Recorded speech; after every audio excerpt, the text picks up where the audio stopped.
Good evening and welcome to the Planning Commission regular meeting for February 24th, 2025. This time we'll move to roll call. Commissioner Rasmussen.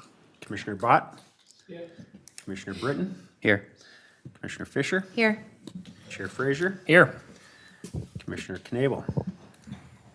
Present. Commissioner Rasmussen here. Commissioner Stevens. Here. Thank you. Thank you. Item 3 is approval of the agenda. Unless there's a motion to amend, I'd look for approval. Motion to approve. Motion to approve from Commissioner Britton. Do I have a second? Second. Second from Commissioner Rasmussen. All those in favor say aye. Aye. Opposed say no. Motion carries 6-0. Item 4 on the agenda is open forum. This is a chance for anyone who's in the audience here tonight to speak on something that is not on tonight's agenda. So we are going to have open hearings on Northpoint and Kwik Trip. If there's something you'd like to speak to the commission about that is not one of those two items, please step to the podium and state your name and address for the record. All right, seeing none, we will close open forum. 5 is chair's explanation of the hearing process. The Planning Commission is a volunteer advisory group to the City Council. One of the commission's functions is to hold public hearings and make recommendations on land use and zoning matters. The purpose of these public hearings is to provide an opportunity for each applicant and citizens to present information, ask questions, and express opinions. Since these proceedings are televised and recorded for the public record, anyone wishing to speak must step up to the podium and give their name and address before addressing the commission. Staff reports are prepared and provided to the applicant and Planning Commission in advance of the meeting. The first step in the hearing will be for staff to present a summary of the report. The applicant will then have an opportunity to briefly explain the proposal and provide additional information or comment. Anyone wanting to speak in favor or against the proposal will then be heard. Upon completion of the testimony, the hearing will be closed to public comment. The Planning Commission will then discuss and act on the matter. 2 complete agenda packets are available for viewing on the back table. Please do not remove those items. The City Council will act on these items at their meeting on Wednesday, February 19th, 2025, which starts at 7 p.m. With that, we'll move to item 6. 6A is Northpoint Lumbermen's Outdoor Storage, case CUP 2025-007, with Max Erickson presenting.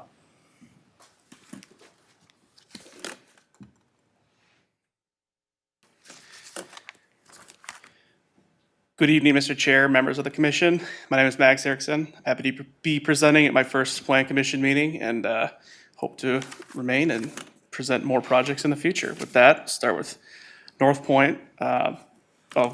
Cottage Grove Logistics Park has applied for a CUP for outdoor storage. The site location is within the Cottage Grove Logistics Park at 7701 Hunter Street South. The site is located within the master plan for the Cottage Grove Logistics Park, which was approved in 2021 by council. Phase 1 of development was approved in 2022. As of today, there are 2 buildings constructed for the use of manufacturing, warehouse, distribution, and office space. The tenant Lumbermen Inc. is a building materials distributor, which currently occupies a space in 7601 Hunter Streets South. In 2023, Lumbermen's obtained a CUP to utilize a portion of the southern trailer parking area of 7601. An administrative CUP was later obtained for them to expand that storage area. The extension also had, with the same conditions as the original approval, the extension had also increased the fence height from 6 feet to 10 feet. For this proposal, Lumbermen's is working with Northpoint on moving to 7701 for continued growth in their business. The newly proposed storage area will act as a staging area for materials. These include lumber, shingles, PVC, and other building materials. Northpoint plans to install fencing around the entirety of the trailer parking on the west side of 7701. The property is zoned I-1, which is consistent with the 2040 comp plan.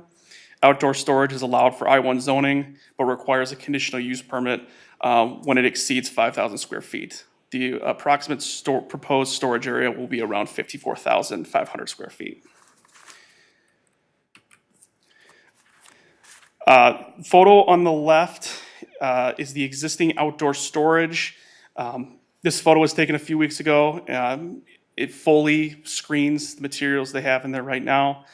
The photo on the right is the proposed site area from the public path. Both of these are from the public path on Hadley. There's an existing 8-foot sound wall that exists as a buffer between Hadley and the interior of the site, as you can see in both photos. Title 11, Chapter 3, subsection 7E states that all outdoor storage areas must be completely screened with a combination of fences, walls, earthen berms, and/or landscaping. The applicant plans on building a 10-foot cedar fence, which is the maximum height allowed in industrial districts.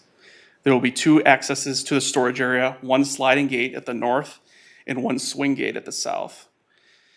The site has a pre-installed approved landscaping per master plan at Phase 1 development.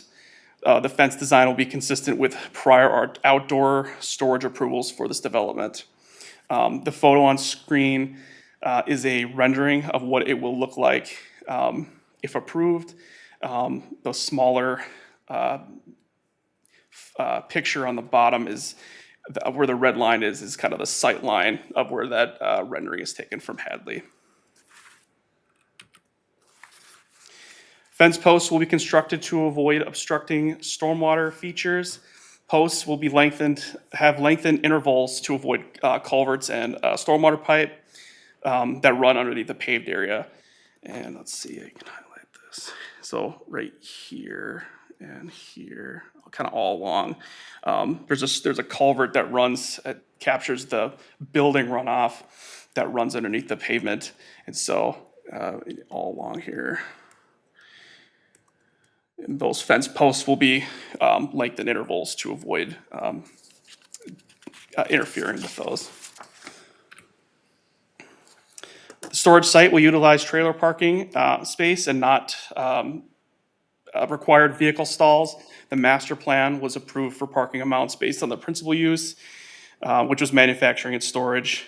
The subject building requires 244 stalls for the proposed built space, and 256 were actualized. The tenant Lumbermens will occupy the west half of this building and will be given 128 stalls, which does not include the trailer parking. And with that, I'll leave the recommendation before the commission. And if you have questions for me or Charlie Cannon with Northpoint, Mark Vanderbent and Tom Heisung with Lumbermens are also available. All right, thank you. Any questions for staff? All right, if the applicant would like to approach and add anything additional.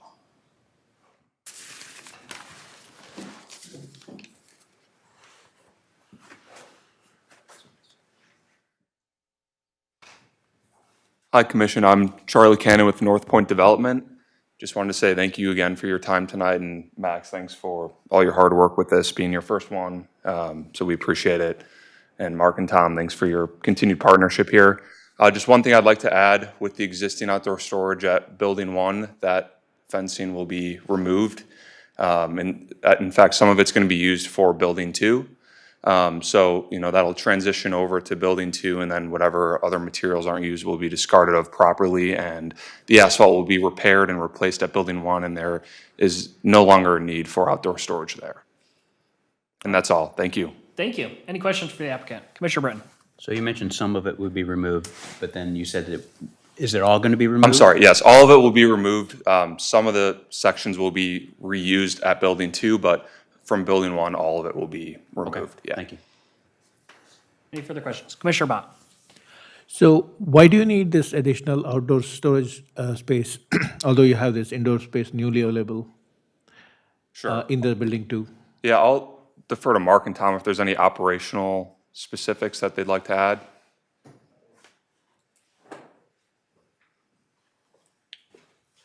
Hi, Commission. I'm Mark Vanderbent, work for Lumbermens. 2 years ago, I'll give you a little bit of a longer answer to that question. 2 years ago, Minnesota was not on our radar of places we were going to open up business, and some of our vendor partners came to us and approached us and said, hey, we really like the relationship we have with you guys. You guys do a really good job. We would love it if you guys would consider coming to the Minneapolis market and servicing that market. And so we put our heads together and did our research and decided that, yes, that'd be a good thing to do. And so we moved out here about a year ago. We opened up last summer, early summer.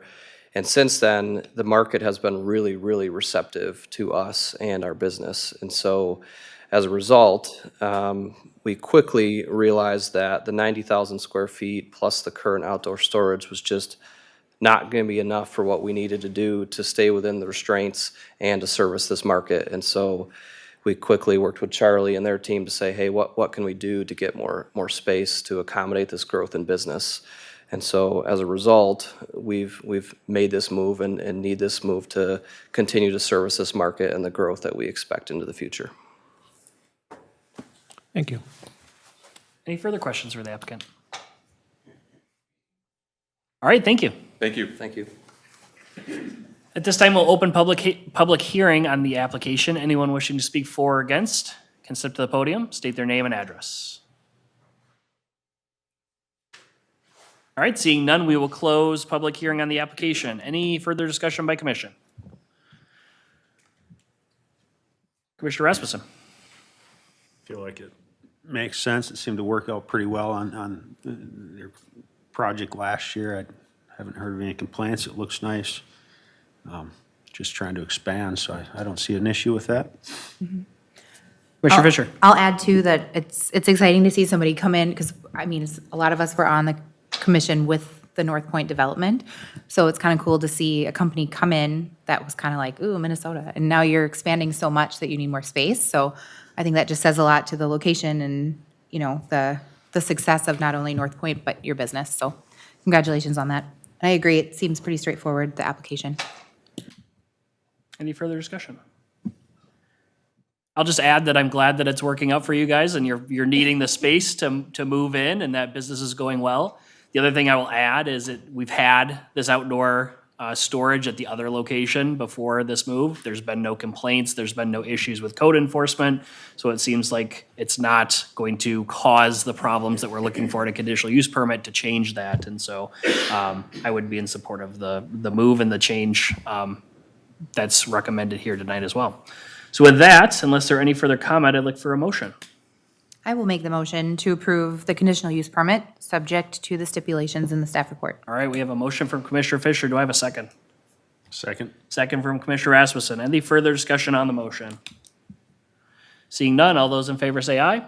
Aye. Opposed say no. Motion carries 6-0. 6B tonight is Kwik Trip, cases SP and CUP and V 2025-008, with Sam presenting.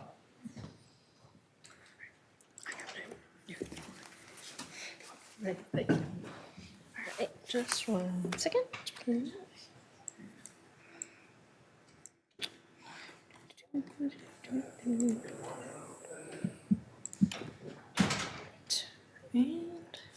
there we go. All right. Kwik Trip has applied for a conditional use permit, site plan review, and variance request to construct a new convenience store at the intersection of Jamaica Avenue and 95th Street. The property is currently vacant and located south of Fire Station number 4. City-owned land abuts the property to the east, which is used by Rumpka companies for storage of landscape materials and the city compost site. This site in question was also once used as the city compost site. The lot is currently owned by WAG Farms, Inc. and is in the Lake Flora 2nd Edition plat, which was approved in 2023. The plat was intended to create developable parcels for expansion of the city's business park and allow for expansion of the city's regional stormwater system on land also owned by the WAG Farms Trust. The EDA currently has a purchase agreement to acquire the property from WAG Farms and a purchase agreement to sell the property to Kwik Trip at a simultaneous closing. Several years ago, the city installed public utilities and infrastructure in the industrial park awaiting development. In lieu of assessing WAG Farms for the improvements, the city finds appropriate developers and purchases the lots from WAG Farms, and assessment costs are recouped in the sale to the end user. The property is currently zoned I-1, General Industrial District, and is guided industrial in the comprehensive plan. The I-1 district does allow motor fuel stations with a conditional use permit. Motor fuel stations must also meet special zoning provisions found in City Code Title 1145. An aquatic resource study, a survey of the site was completed in April 2024. 2 aquatic resources were identified on site, an unnamed tributary and depressional wetland basin. The ordinary high water mark of the tributary was delineated and mapped, and wetland characteristics were documented to determine the wetland boundary.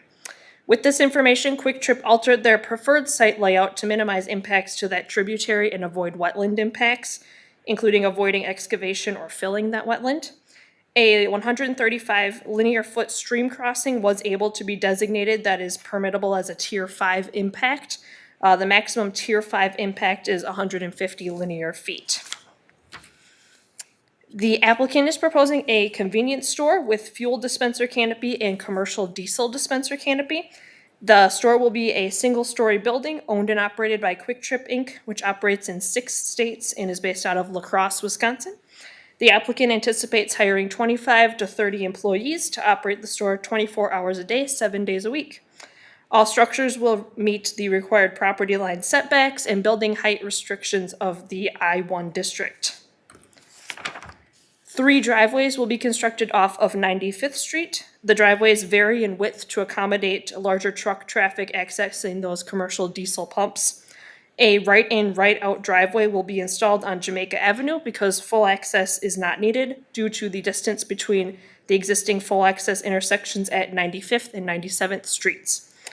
The existing raised median on Jamaica should be extended 30 feet further south to prevent those southbound left turns into the site and westbound left turns out of the site.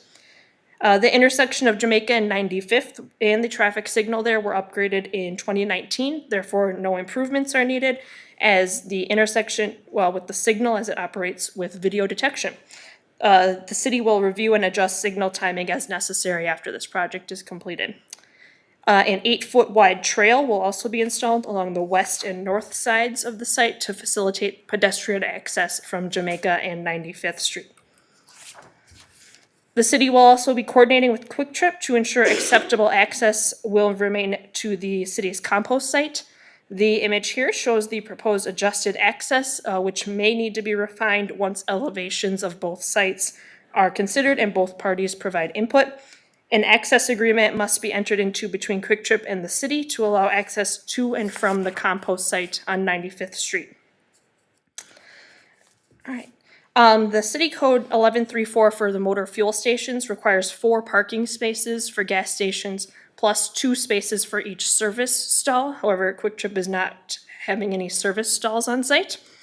Additional parking was calculated using the retail requirements, which is 1 space per each 200 square feet of floor area, resulting in a total of 50 parking spaces that are needed.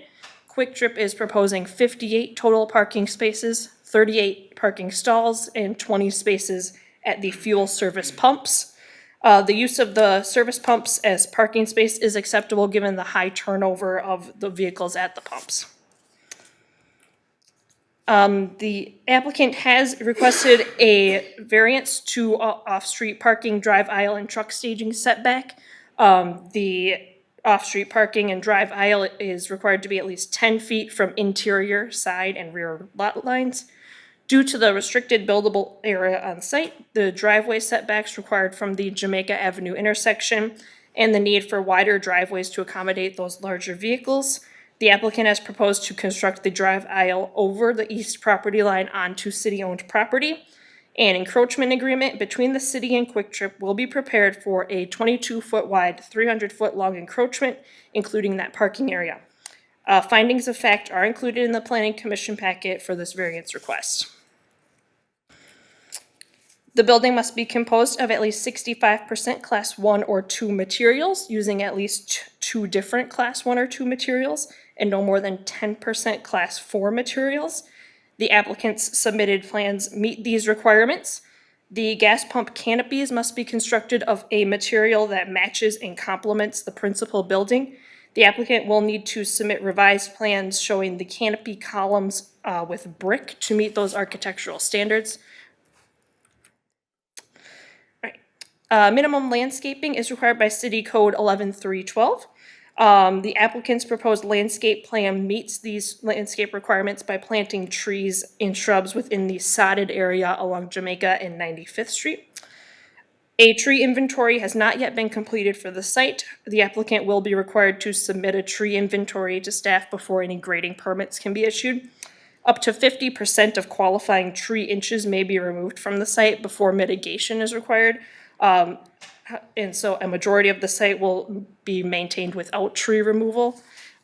So there is not an anticipated issue there with that number. Right, for signage, they are proposing one double-faced monument sign at the corner of Jamaica and 95th Street. The proposed sign is 60 square feet and 15 feet tall, meeting the city's sign ordinance requirements. The base will also be constructed of Class 1 materials, similar to those on the principal building. Additional signage includes, allowed is 150 square feet of signage per exterior wall on a maximum 3 sides of the principal structure. Signs on canopies are considered wall signs and are included in those area calculations. The applicant has proposed the Kwik Trip red logo in the front gable facing Jamaica Avenue and in the gable on the north side facing 95th Street. The red Kwik Trip logo will be on the west, south, and north sides of the fuel canopy, and a diesel enter and exit logo will be on the north and south sides of the diesel canopy. All of this signage added together does meet the city code requirements for size and locations. The site will be lit by overhead parking lot light poles, LED lights mounted under the fuel canopies, and recessed LED lighting along the convenience store. 3 single-head overhead light poles will be located within the encroachment on city property. City code limits the amount of light that can be emitted from commercial properties to 1-foot candle on adjacent properties. A photometric plan has been submitted that meets those requirements. There is an area that does exceed 1-foot candle on the property on the east side within that encroachment on city property. There is no concern about this light spill, however, because the light will be shining onto city-owned property within that encroachment that Kwik Trip is entering into with the city. A portion of the city's storm sewer within the parcel was realigned and relocated in the fall of 2024. Historically, this pipe just discharged stormwater overland across the Kwik Trip parcel through a drainage and utility easement. The realignment extended storm sewer approximately 330 linear feet south to discharge into the city's stormwater flume. A stormwater culvert must be installed that extends beyond the applicant's property line onto city property, still the same outlot C of the Lake Flora addition that I've been mentioning. A 10-foot wide encroachment agreement must be enacted here between the city and Kwik Trip for this culvert because the culvert is only serving drainage from Kwik Trip and is considered private. The city's regional pond, LP3, is currently hydraulically connected to this site. The project proposes to fill approximately 12,000 cubic yards below the future LP3 high water level on site. The city has plans to create new ponding storage on the city-owned property, which will be implemented with the future 100th Street improvement project. LP3, as it sits today, has a flood storage of approximately 250 acre feet. The expansion project will increase that to 365 acre feet, therefore mitigating the 7.4 acre feet impacted by the Kwik Trip site grading. All right, and also water quality. The city requires water quality to meet removal rates of a minimum 50% phosphorus and 80% total suspended solids. The proposal does meet these requirements.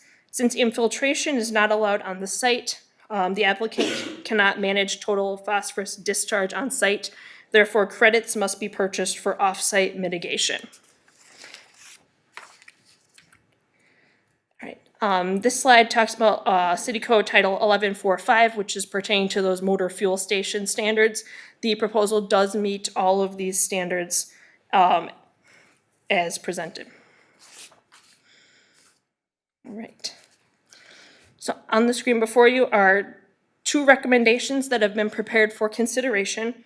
The first is recommending approval of the variance for the parking lot setbacks. Second is the recommendation for site plan review and conditional use permit. Upon discussion with the applicant, there are some conditions that should be amended within the conditional use permit and site plan, including conditions 2, 22, and 25. So that's 2, 22, 25. Those would be amended to expire 18 months from the date of council approval instead of 1 year. And condition number 21 would be amended to allow exterior storage in a neat and orderly manner. Some background on that, exterior storage is not allowed in the industrial district. However, all other gas stations in the city do have some exterior storage for things like water, softener, salts, firewood, propane, those types of things. The intent of the ordinance is to prohibit vast expanses of unscreened storage in the industrial district. And outdoor storage incidental to principal uses is allowed up to 5,000 square feet if properly screened. So staff has amended condition number 21. You may also notice that there was in your packet a variance for canopy light banding. I will invite the applicant up to kind of discuss some changes to that, but I'll leave it there and I will stand for questions, and the applicant, representative of the applicant is also available. All right, thank you. Any questions for staff? Commissioner Britton? In regards to the encroachment onto city property, is there a reason why that they don't just buy that from us? I mean, what's the general philosophy with saying, because it sounds like they're actually building something on city property versus just shortening how close they can get to city property. So I'm curious at what the process for that is and why leave it the way that it is versus separating it out. And then what is that portion of the city property to the east there intended to be for that water storage long-term? So we won't be building anything there, it's just gonna be water storage? Right. I'm gonna throw it over to our city administrator. Well, Mr. Chair, members of the Planning Commission, those are really good questions, and maybe as I start talking, Sam can go back to the image that showed the encroachment.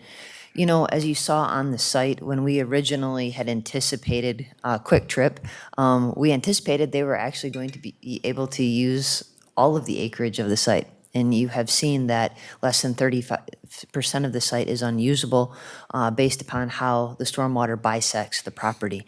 And Kwik Trip has been very diligent to ensure that they don't touch any of the wetland or the tributary. And so as part of that, they have really endured a significant hardship. Since the city is the seller of this and the owner of the pond we affectionately know as LP3, the city didn't feel that it was necessary to charge or sell that specific piece to them. A simple encroachment agreement versus a plat modification would not be necessary. And so it was a mechanism that we thought was easier for both the city and the applicant to not endure additional cost. The other thing too is, as we talk, we know the compost site is going to be there for a short time.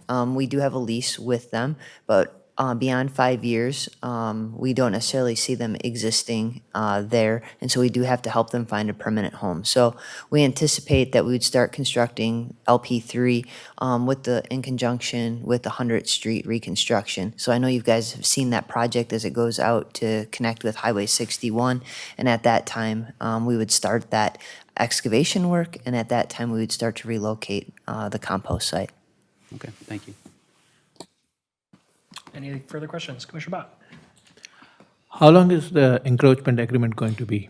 Is it term bound, or is it as long as Kwik Trip exists?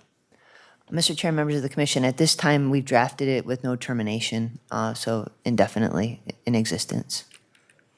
Thank you. Further questions for staff? Commissioner Stevens? First of all, those stormwater slides were very nice. I like those. So this is more just out of curiosity, but in terms of gas stations, like in our city code, I feel like when you look at a gas station and you look at it going in right next to some stormwater features, I'm curious so I think like the public perception is gas station means leakage, means water contamination.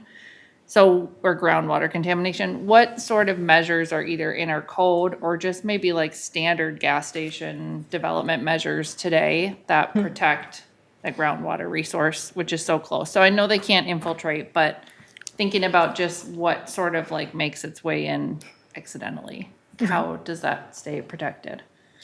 Mr. Chair, members of the commission, those are great questions because you're right. It's always hard, right, when you have gas stations next to wetlands. We have to be extremely sensitive to that. One other additional fact is that this site is outside of our wellhead protection area. So that's one element we aren't having to worry about in this situation. When we look at the stormwater basin, as you said, we're not infiltrating. So for us, we're looking more at a clay liner or different infiltration or a membrane to prevent the infiltration. So that way there we obviously have a faster response time if there is a spill. But I'm sure the applicant can probably speak to all of the things that they have on site to prevent spills in their containment system. That's quite extensive. But at this point, we feel very strongly with the pond design, with the either a clay liner or a membrane, we would be able to stop that discharge to a larger regional system. Commissioner Bott? So in one of your earlier slides, you mentioned planting additional trees. Are those additional trees, or were you just accounting for the existing woodlands? Commissioner Bott, Mr. Chair, the trees that are being proposed are the required amount of landscaping that's required per their site area that is being disturbed, is what we're calling it. So in industrial districts, you take the site area as a whole and multiply that by some various coefficients, and we don't need to get into all the math here, and that tells you how many trees need to be present on the site. In this case, we did take just the disturbed area because they are conserving those wetlands and everything. And that number, once we did that math, are the numbers of trees and shrubs that were required to be planted by the applicant. Should they need to do any additional tree mitigation after that tree inventory is done, we will also be taking that into consideration, and they will need to mitigate that, of course. That will be discussed once we receive their plan for that. Thank you. One more question. Yep, Commissioner Bott. So if Rumka, that composite is going to go, let's say in 5-6 years' time, I thought that you had proposed that a new entrance should be built for the Rumka site? How does that work? Oh, absolutely. She read my mind. She's going back to the slide. So right now, the existing driveway actually comes off closer to the intersection of 95th Street where it actually bends up into, there you go, very good. That's where the existing driveway is. But one of the interesting things, as you will note with the dashed red wetland, we can't actually extend the driveway from that location down to their current operation because we'd be impacting a wetland. So we need to actually shift the driveway further into the site to enable us to avoid the wetland and be able to construct the driveway. One of the challenges that we're having right now is just trying to make sure that that driveway is not too steep going into the compost site. And so we just need to work with the applicant on the final grade to make sure that that transition and that grade change into their site doesn't adversely affect their operations.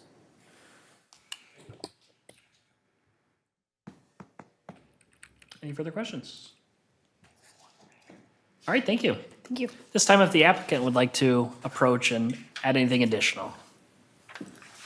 Thank you, Commissioner. Thank you, Samantha, for working with us on this proposal, and Emily and Jennifer. This is a long time coming to be back in front of you for this opportunity.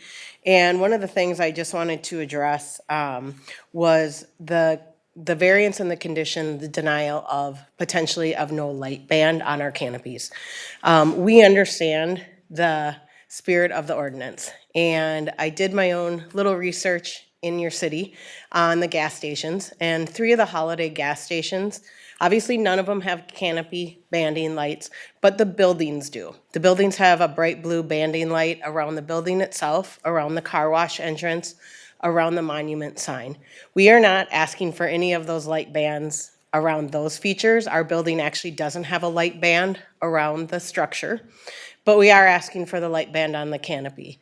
And the reason being just to switch out, but a couple of reasons. One, the overall location, where we're located off of Jamaica and 95th is not super visible from Highway 61.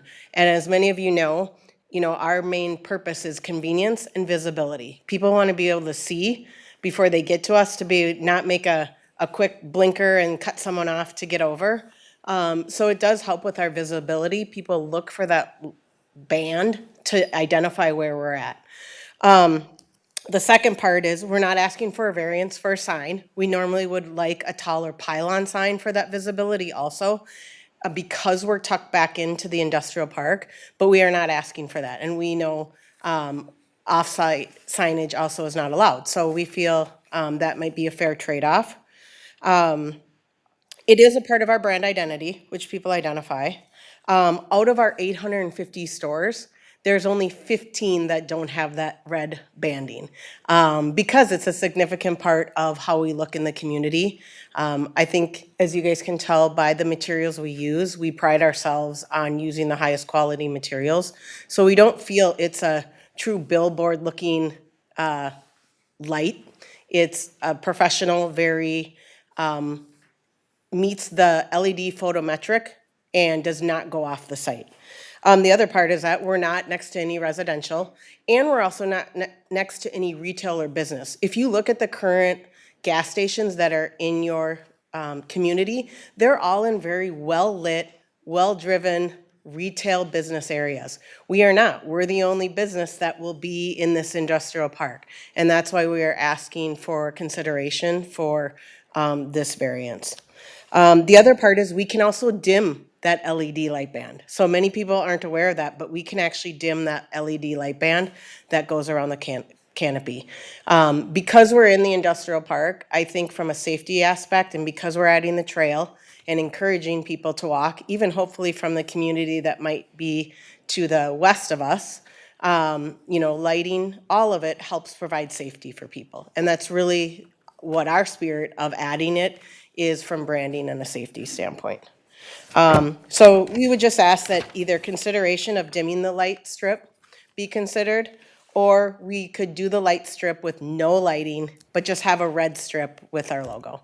So those would be the two considerations that I'd ask that the commissioners that you would consider for our CUP. To speak to Commissioner Bott's question about, Commissioner Stevens' question about environmental. We have a very strict on how our environmental works. I actually have a document, I don't have it with me, that has the monitoring system, how we're double walled, how it's set up.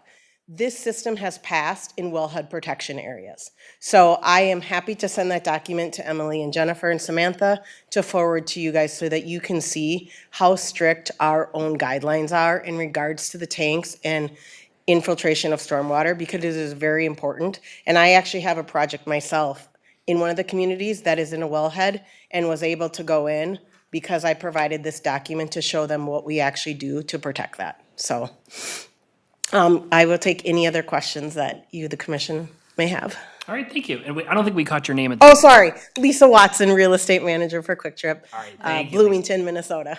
Thank you. Any questions for the applicant? Commissioner Rasmussen. Curious about the fuel tanks. Sorry about that. Since we're talking about infiltrating and stuff, can you explain, are they steel tanks, or are they poly tanks? They're not steel tank, they're double walled. I want to say, I am not the store engineering expert. I have a store engineering expert who designs all our plans that you see up here. That's why I want to send you the document so I don't misspeak. But they are double walled and they are not steel. And we hold ourselves to the strictest inspections. I think if you guys were to go on the MPCA site, I don't even know the last time we've probably had a leak, because they're on a regular rotation, even on our CapEx budget. So we're constantly ensuring that there are no issues with our tanks. But I am happy to send you that document. I do not want to misspeak, but I know they're double walled and I know they're not steel. Do you know how often they get inspected? Is it annual, or? I want to say it's annually, if even more than that. All right, So, thank you. Mr. Chair, may I chime in on that question? I work in the business, so I can give you a little more insight maybe. I do not work for Kwik Trip, but I have worked for several retailers in the business and currently work in that business. Most retailers use fiberglass on their tanks, whereas maybe 40 years ago, you'd find more metal in the ground. And that's because, as we both know, metal is subject to rust and other sorts of challenges when it meets with moisture or freeze-thaw cycle, those kinds of things, and the fiberglass tends to not have that same issue. Most tanks are at least double-walled. They do make a triple-wall tank as well. And then every retailer in the state of Minnesota has to put in underground monitoring systems. So those systems have alarms built into them, both silent and loud, that will indicate if there's any sort of weirdness in the soil surrounding the tank that could potentially be a leak. And all of that is monitored 24/7, 365, both. They usually have a signal that goes to a corporate entity, and then, of course, in the store. The last thing is they are inspected annually, just like your fuel pumps are. So it's the same people who come and check all of that stuff. Sometimes the state will even outsource those inspections to professionals like the Petroleum Maintenance Group that works here in the Twin Cities that does a lot of the various repairs and things so that they stay on schedule should any kind of situation come up where they're short an inspector, whatever that kind of deal is. So any questions about that? Anything else, I'm certainly happy to try to answer them if you'd like. All right, thank you, Councilmember Olson. Yes, thank you, Councilmember. Any further questions for applicants? I just wanted to say, I would still like to, I want to see the document you said you wanted to send, if you could still send that, even though you talked to it a little bit. No, you should I'm see really it. curious about it, so. Yep. And I think council will probably like to see it too when it comes for final Yeah, approval. yeah, they So, will. yeah. Right, for sure. But he Commissioner is Bob. accurate. There are 2 alarm systems. I do know that. right. And I've seen in the store, actually, the actual where it comes in at. And it's monitored off-site on our corporate office. Commissioner Bob. Considering that this fuel station is going to be next to a wetland, what kind of care or consideration you have taken into consideration for the placement of these fuel tanks? Because it's next to a wetland. Samantha, can you pull up the picture of? So when we design and it goes to civil designers, they're the ones who look at this and say, where's the best location for the tanks in regards to the stormwater, but also accessibility. Yeah, I think you can stop there because I want to. Yeah. So the fuel tank, if you look at this photo, is up in the upper right-hand corner, the big square. Oh, okay. Oh, sorry. So it's going to be up in this area right here. So the fuel tank is going to be up away from the stormwater. And again, placement of it, a couple things need to be taken into consideration. One, when the fuel truck comes in, that they're not blocking consumers. They're not, it's not a safety hazard. It is really, really important for us that the driver, when fueling, is not in the vicinity that a car could come and hit them. And so we have to place the tanks where we know the tanker is going to come in and the driver is going to be on the safe side of where he's going to be filling those underground tanks. The other part is vicinity from potential stormwater, things like that. And then also to ensure that, again, we're not blocking and potentially causing a hazard within our own site. And from a safety, that if there was a fire, if there was something that were to happen, that this is away from potential consumers and people being affected. And both diesel and gas tanks We'll are be going at to that. Okay. Yeah, actually, nope, here's the canopy one. Sorry. Canopy one is right there. So the canopy one is in front of the canopy and the diesel one is over by the diesel. And when we can, we do share them if it makes sense. If on a site plan, we can put them in close vicinity and we'll put them in between. But on this site plan, we could not do that. Any further questions? I have one. Commissioner Fisher? The right in and right out off of Jamaica, is that wide enough to, I would assume that lots of diesel will be coming out of this particular Quick Trip. Is that wide enough for, It's not. And so Semis. I will tell you, and thank you, Commissioner, because this is one that's under consideration by my team if we keep this right in. Because of the fact of the cost to build this and where it's located, I asked specifically my engineer today, can this handle a semi truck coming in? And it cannot. The turn radius is not big enough. And so we will actually have a sign that'll say cars only. But that's where we're right now weighing if it makes sense to construct that right in without having the trucks. And trust me, the reason we did this site with diesel, when I observed this site multiple times and would park just to look at the location, I almost got hit multiple times by semis coming out of Renewal, coming out of Northpoint. So we know this is a great opportunity for us, but yeah, this right in, right out may not be. so continuing on with that, so if I'm a semi-truck driver and I need some diesel, what's my route gonna be from Anderson coming in? Taking a right off? 95th, On 95th, right in, but then how you're am I going getting out of down, there? you're going down to the second entrance, pulling through the diesel, Yep. and then you're out is the third entrance.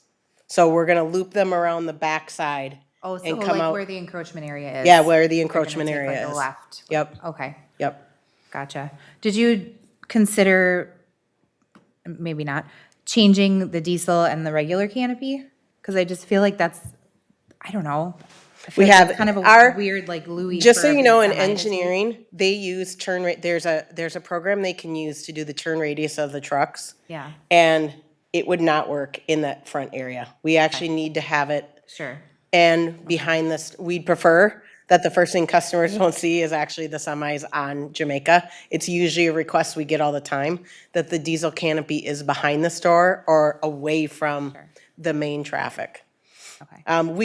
We have played with this site, many site plans. So what you're seeing is what we feel is not only pleasantly pleasing to you, the city, and the consumers, but also functional for all the drivers. Right. So if you eliminate the right in, right out, then you wouldn't have to go over that little stream situation Right, either, then. right. Is there a way to do the right in, right out north of that stream and just make like a turn lane in, or? That's actually, we have looked at it, but we don't think there's enough room in that area. Sure. I think we did look at it, Emily, with engineering. I think we did look at it, and I don't think it's feasible. Right.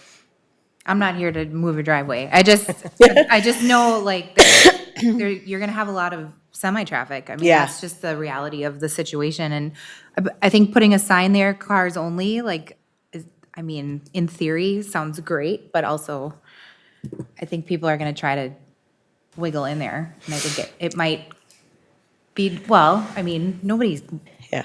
listens to signs. It looks, and I will say it's gonna this, be a- knowing and working with engineering, it looks like something is feasible, but we have played around with that driveway a lot also. And so when you start to put in what has to happen with setbacks, especially off of Jamaica, and what is required to be able to do a straight in, it makes it a little more difficult. So we'll take a look at it again for sure before final permitting. Sure. I will bring it up to the team to see if there's anything that they can. Okay. I always take it back and say, hey, is there anything, can you try one more time? Yeah. And I have one final question. So the southernmost section of the parcel, is that pretty heavily wooded with the wetland kind of in there? I'm just wondering with, once you own the parcel, what kind of upkeep and what kind of attention that large chunk of the parcel will? It is, it won't be a lot, but it's enough, the permitting that's required for this is still DNR. Like, there's a couple permitting things we still have to go through. But we maintain our properties very well, as hopefully most of you are aware of. And so we will make sure whatever is required here that we do the necessary upkeep. Sure. Okay, thank you. Any further questions for the applicant? I just have one for you. Yes. It's about the light banding, because I just want to clarify as to what the ask is tonight. My understanding was that the variance request was going to be withdrawn, but then you had kind of suggested a Yes. couple other things. And so I just want to make sure I'm understanding as far as what Kwik Trip's asking us to do tonight.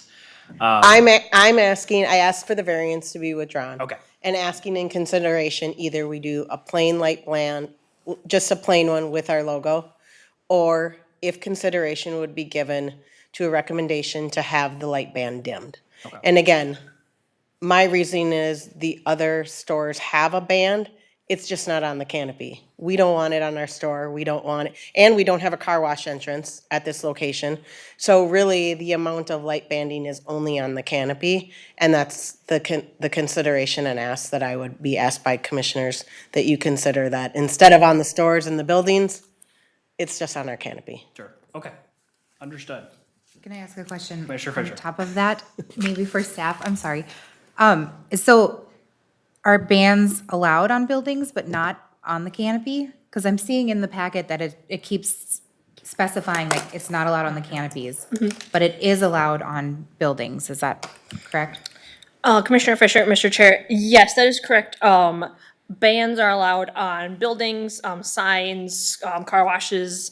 As the applicant pointed out, there are some within the city of Cottage Grove. The ban is specifically on those canopies. As I'll just touch on kind of what the request was as far as just the stripe, not a lit stripe with the Kwik Trip logo. That would not require a variance. The Kwik Trip, the words Kwik Trip may be lit. You will see some of the gas stations in Cottage Grove with their logo lit up. It's that band around which is not allowed to be lit up. So we would be happy to accommodate that request, and no action would be needed on that by the Planning Commission tonight. I'll leave it there. So I guess I just want to make sure I understand. So they can put a solid red colored band on the canopy, and then they can put Kwik Trip on there and have Kwik Trip lit up. The band just can't be lit up. Mr. Chair, you are correct. Okay. Okay. Any further questions for applicant or Sam while she's up there? I do. I'm sorry. Yeah, Commissioner Fisher. Can somebody give me the historical reason why a band on a building is okay versus a band on a canopy is not okay?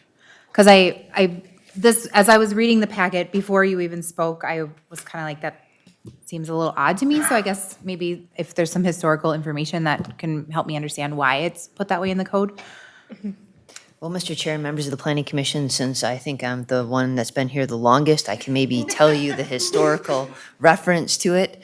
One of the challenges that the city council had probably, 15 to 18 years ago, was the fact that gas station canopies, kind of glowed in the sky. They were very high, which is why we obviously got rid of our pylons sign standards, so that we didn't have that large glow in the sky, so additional kind of light pollution in that regards, but undue marketing and attraction and potentially nuisance lighting. So the council at that time directed staff to move away from allowing that.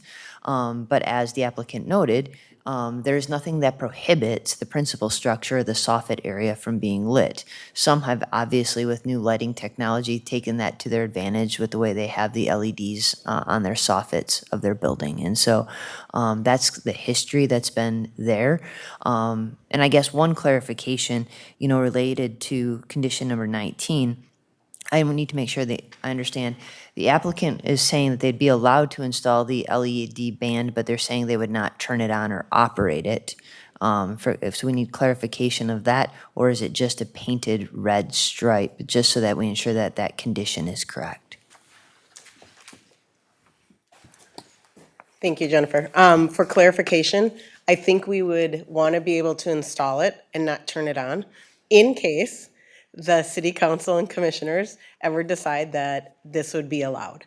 And again, it's in the spirit of that we would leave it off, but that either, I think I'd leave it to my signage team to say which is better visibility during the day, because as you guys may or may not know, sometimes lighting, if it's red at night, may be actually a clear acrylic that's over it during the day. And so, and that's another point, is the LED light that's on the canopy has an acrylic panel that is actually over it. So my team may say, no, we're not gonna light it even, we just want a red band, because it doesn't make any sense to have. But they may say, if in the spirit you ever would consider a change, then we would install it. And we'd want to install it probably if there was a consideration, because the cost to do it after the fact is significantly more. Thank you. I guess my reading and understanding of the conditions right now is that it could not be installed, even if it wasn't gonna be turned on. And so that's condition 19 right now, as it's written, is that it cannot be installed on the banding. Commissioner Bob. I guess, first off, do you have a question, or are we into discussion point? I have a question. Okay, go ahead. So if you're not allowed to use the light banding and you want to just light up the Kwik Trip logo, as of now, you just have one logo for the entire canopy, or you have like logos on each, like 3 sides of the canopy where it's visible? Is it on each side, Sam? I'm gonna bring Sam back up, because she's got our, Thank you, Mr. Chair, Commissioner Bott. The Kwik Trip logo, the words itself, is proposed on 3 sides of the traditional fuel dispenser canopy. That would be the south, west, and north sides. Think you will be able to see them from the right-of-way as somewhere. So I guess my follow-up then is, would that address your concern of it not being visible? So if you had your Kwik Trip logo lit up and it's seen on all sides, all 3 sides which are visible, then would that alleviate your concern of it not being seen? no, because depending on which direction you're coming from, that band, because of the length and width of the canopy, helps extend the visibility. So it is nice to have the logo lit, which all the convenience stores and gas stations do have in town. But when you're coming from a distance, the more light there is, the more it's gonna catch your eye. You may not catch the logo, but you may catch the band at a certain angle. And depending, as drivers do, if they're looking down or talking to their partner in the car or doing something, you may or may not catch it. So yes, it works, but from a true like visibility, it just helps us be more visible from a distance. Okay, thank you. Any further questions for the applicant? All right, thank you very much. Thank you. At this time, we'll open public hearing on the application. Anyone wishing to speak for or against the application can step to the podium, state their name and address for the record. Seeing none, we will close public hearing on the application. Any further discussion by commission? Commissioner Burton. You've done a great job on the presentation, a lot of great details. It looks like a tremendous project. So I'm real pleased with, all the detail and everything that's gone into this. With respect to the light banding, I'm still strongly against that. Traditionally in the community, yes, there are some roofs and signs that have this banding on there, and if there was some way for us to not have allowed that, then we shouldn't have allowed it to begin with. So while I see them as 2 different things, one that we can control and one that we can't, the other thing would be consistency within the community. If we allowed it to happen here, then another gas station that comes in, we'd have to allow that as well. I don't see it. I understand the reasons why the applicant would like to have this, but from a community perspective, trying to limit this type of accent, I think is still important for us to maintain what we've been doing. Thank you. Commissioner Fisher. Me next. I respectfully disagree with my colleague here. The only reason why is because this is an industrial use. To me, if this was in a development, absolutely not. Like, it totally makes sense. But when you drive up to a fuel canopy like that and all the lights underneath it, like, those are all very bright. And like you said, a safety concern when you're moving traffic in and out. Like, one red band to me in an industrial area doesn't, if we allow bans on buildings, the canopy is literally right next to the building. So to me, it's not a huge consideration, or not a huge, what's the word I'm looking for? It's not a big difference, right? Like I said, if it were in a residential area, if it were at Hadley and 80th or whatever, then absolutely not. I think that's a whole different scenario, but industrial zone, there's gonna be a ton of trucks coming in and out. I think the red band is a reasonable ask. All right, thank you. I guess I'll just say, before we get too far afield on the banding question, that the request for the variance was withdrawn, and so that's not something we're voting on tonight. Voting on it? No. I appreciate hearing everyone's comments on it, but the applicant has withdrawn it, the variance request tonight. I think going forward, that may be a discussion they want to keep having with the city, and maybe it ends up in front of us. But at this point, yeah, I don't think that request is on there. And currently, the conditions of approval would not even allow them to put it on and not turn it on. So they would have to put a solid color barrier on there right now, as the conditions of approval are reading currently. With that being said, any further discussion on? Sorry, I did not. That's all right. Any further discussion on the variance for the drive lane and then the site plan and conditional use permit requests? Commissioner Bott. So the question that I have is, the pillars of the canopy are going to be brick wall? Is that what it is? That's my understanding, is they are gonna redesign them in the picture we saw to put some brick on them so they match the convenience store, correct? Mr. Chair, you are correct. Any further discussion? All right, seeing none, I'd look for a motion. A motion to approve subject to the stipulations in the staff report. And Then Emily, did you have? Mr. Chair, members of the commission, as Sam noted at the beginning, there were 3 modifications, so I wanted you to be cautious of that to ensure that you incorporated that, if that is your wish, with item number 2 to extend from 1 year to 18 months, item number 25 to be 18 months, and then to reword condition 21 to allow the exterior storage display.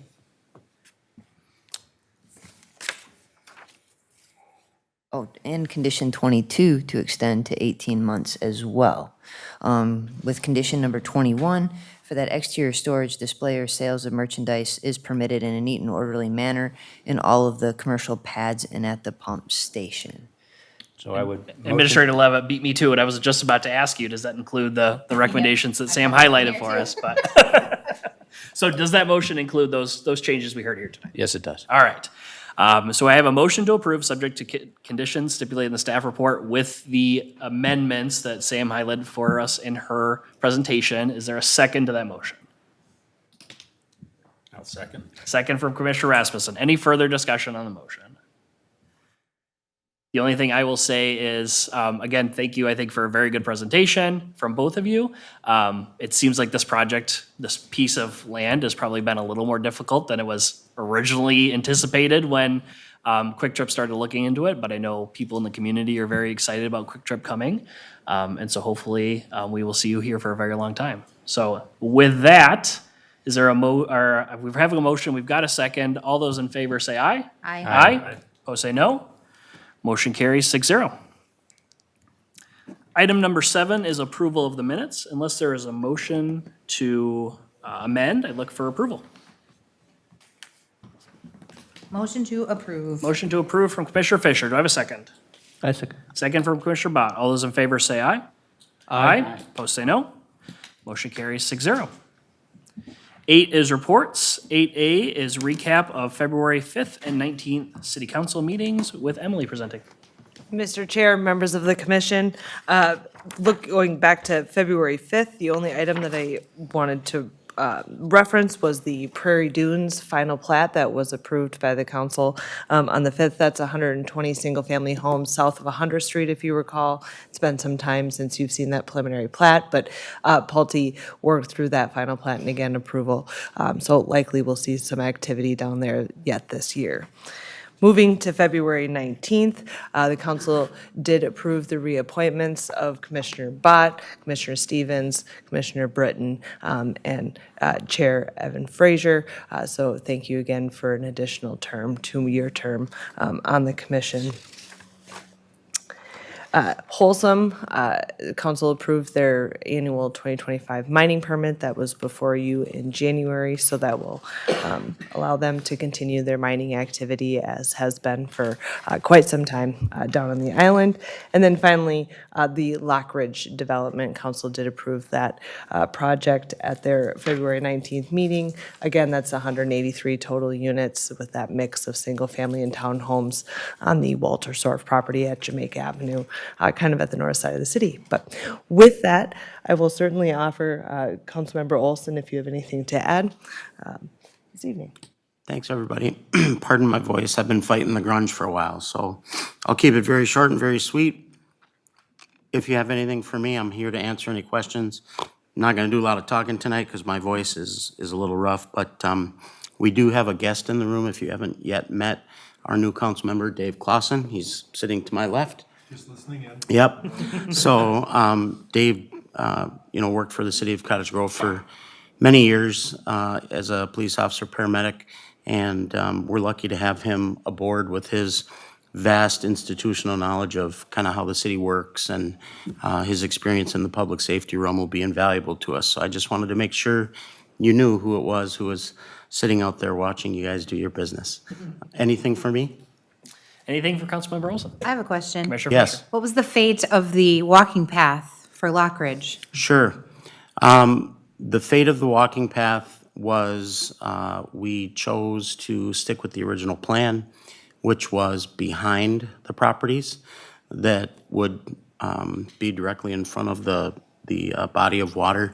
Some people call it a lake, some people call it a pond. I'm just going to call it a body of water because I don't know what the proper name for it is.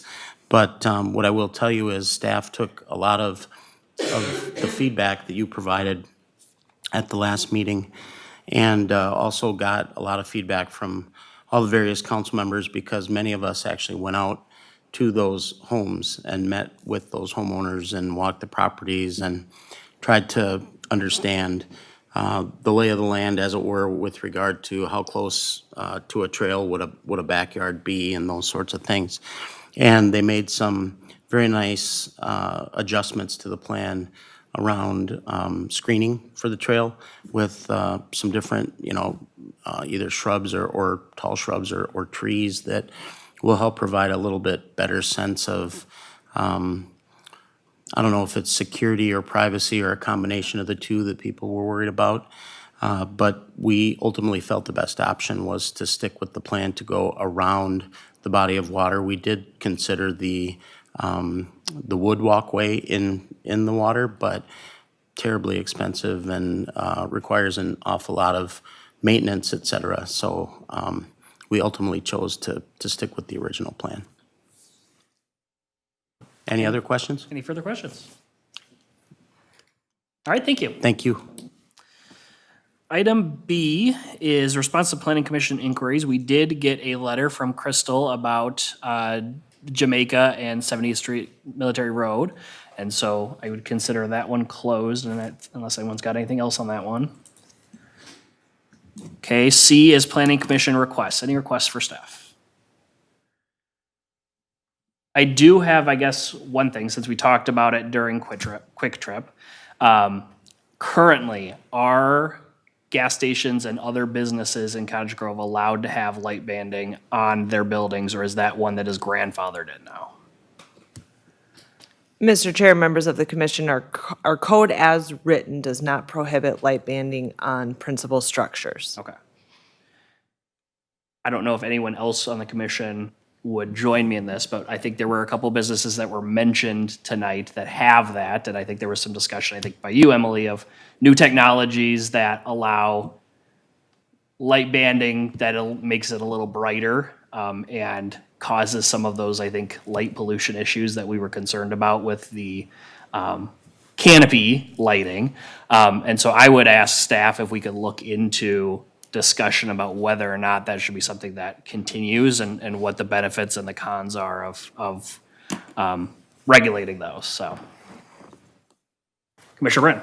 I will support that, and I'd also like to add, one of the things that I've found the most problematic with those is on the signing.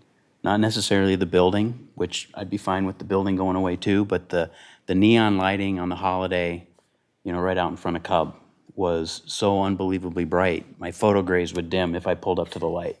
That's a visual distraction to a driver. So yeah, it's drawing my eye's attention to it, but it shouldn't be. I know the gas station's there, there's plenty of light.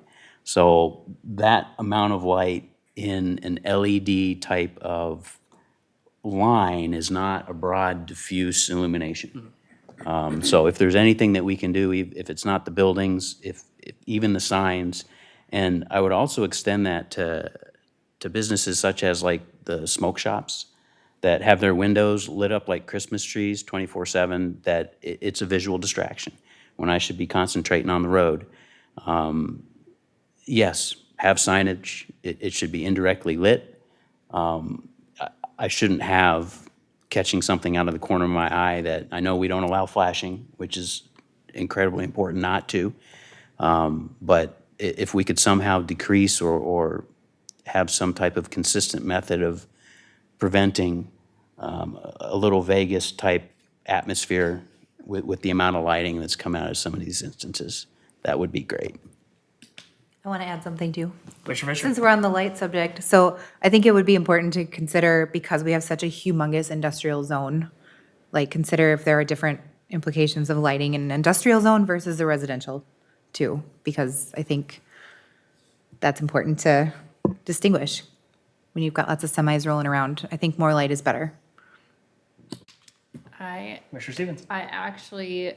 I don't want to comment because I'm ready to go home, but I do think that when I need to go get gas at midnight, I'm happy that gas stations are lit up and bright, and I think it's also a safety thing. So while the banding maybe isn't necessary, but if that's going to be something removed, I think it's important that they're very well lit, because you have a lot of semi trucks, just like they're open 24/7. I think it is a safety thing, and I can't be the only one that when I need gas in the middle of the night, I'm looking for the most lit one. I'm gonna avoid the ones that just have a few like dim lights. So I think there's a safety piece there also.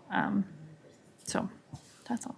So, not to great thoughts, and I agree. Well lit is better. If we're gonna well light them, having downward directed light that's diffuse, I think is the key. I feel that this intensely focused lighting is where the problem is. And granted, there's differences of opinions, but I do agree with well lit. I don't have a problem with things being well lit, and if you looked at the illumination plan from the Kwik Trip, there's white light everywhere, which is great. It looked like it was very well lit. So I am support of well lit, but it shouldn't be leaving the property and illuminating areas outside of it, or a distraction from a significant distance. Yeah. Type of thing, in my opinion. Yeah, and I guess I was talking more about advertising lighting rather than safety lighting or something like that. It's lighting that's trying to draw your attention to the product rather than create safety or, I think it some of the- contributes, though, I guess is what my Oh, point okay. is. It's Sure. like the big glow Yeah. helps it. Sure. Well, and that's why I think it's fair that if staff comes back and says, we looked at this and actually we think it is a good idea because it provides some additional lighting or whatever Right. that'll make it a better property, that's fair. But just and I'm not saying I'm in fan of banning it altogether, but just if we can maybe tweak that, just because it sounds like there are some instances where it's being potentially misused, but they're doing it fairly right now because we don't have rules around it. And just see what we can, if this is something that we should get into. So that's where I'll say. Okay. Anything else on that? Okay, any other requests for staff? Now that we've given them a laundry list of things to look at before the next meeting. Okay, so no more requests then. Before we do adjournment, I do just want to note that this is Commissioner Rasmussen's last meeting with us. He has been a planning commissioner since March of 2016. The past couple of years, he has served as the secretary for the planning commission and done a great job with that every meeting, taking attendance, but also just a leadership role in being on the commission.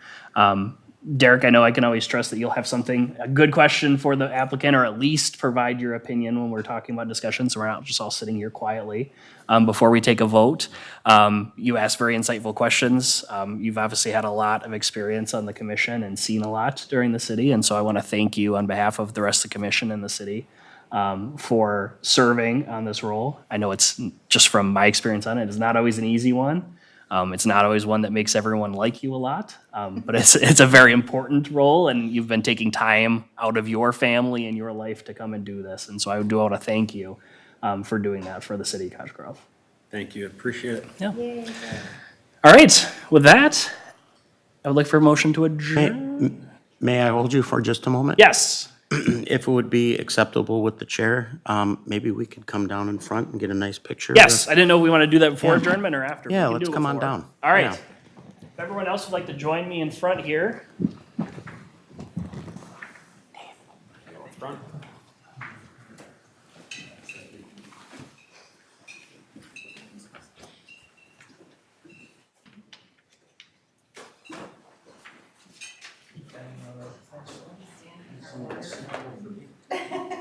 You want Emily to take pictures? Oh, I'd be happy to, yes, absolutely. Go ahead. Yeah. Perfect. No, I don't know that we had a picture of all of us. Okay, ready? 1, 2, 3. Everybody a big smile. No, there were good smiles in there. Derek, I'm gonna get a couple of good ones with you as well. Ready? 1, 2, 3. Big smiles. Wonderful. Yay. Thanks, you And then should we get a few of just Derek? Ready? Yeah, of course. Yeah, Sure. absolutely. Yeah, Yeah. yeah. All by your lonesome? No, I'm gonna join you. Yeah, absolutely. That'd be perfect. 1, 2, 3. Oh, yeah. Excellent. Thanks. Great opportunity. Let's give Derek an opportunity to kind of share a few words. Yes, Before absolutely. we adjourn. Yeah. Thank you. Speech. You didn't know you were gonna have to do this.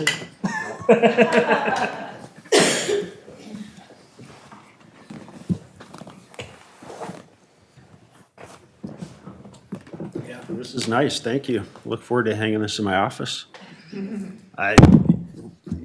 Nine years here, I feel like Cottage Grove has grown quite a bit in 9 years. It's really been rewarding, watching projects come in, seeing them get built and developed. Very educational. Learned a lot about city process and how things happen, and just really enjoyed volunteering. Hopefully I get a chance to volunteer again, whether on this commission or another one. I really look forward to that. Have the rules been explained already to you in terms of your time away versus when you can jump back on? I believe I got a year, a mandatory year break. If you have from any this board. questions, ask Ken. He's done it 6 or 7 times, I think, already. But yeah, you basically, take a year, catch your breath, and then if you're still interested in serving on another commission or this commission, please absolutely reapply. There's such a need for really good volunteer advisory commissions, and I think sometimes our commissioners maybe don't quite understand the degree of gratitude that we as a city council hold for the work that you do.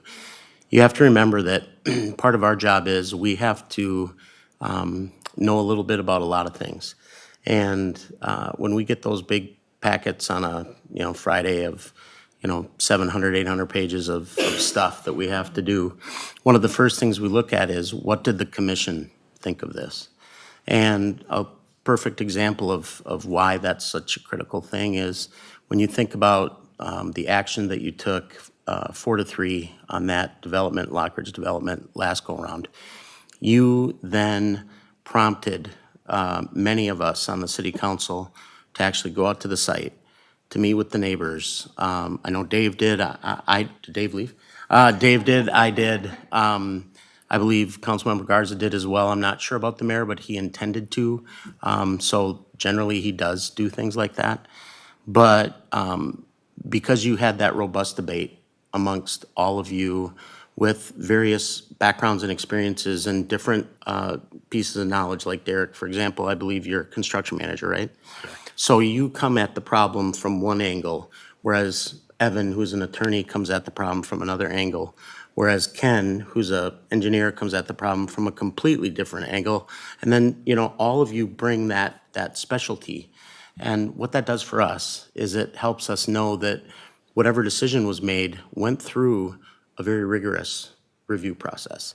And it enables us to feel more comfortable and confident that the staff has had ample opportunity to refine based on your feedback. And each and every one of the commissioners who serves in a volunteer capacity with the city of Cottage Grove deserves our gratitude. And Derek, for as long as you've given us, because look, I was a commissioner too, man. These meetings take time away from your family, your friends, you're this, you're that, you're the other thing.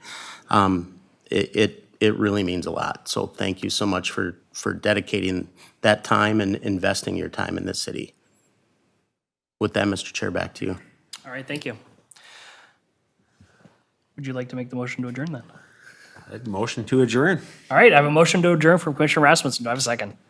Second. Second from Commissioner Britton. All those in favor say aye. Aye. Opposed say no.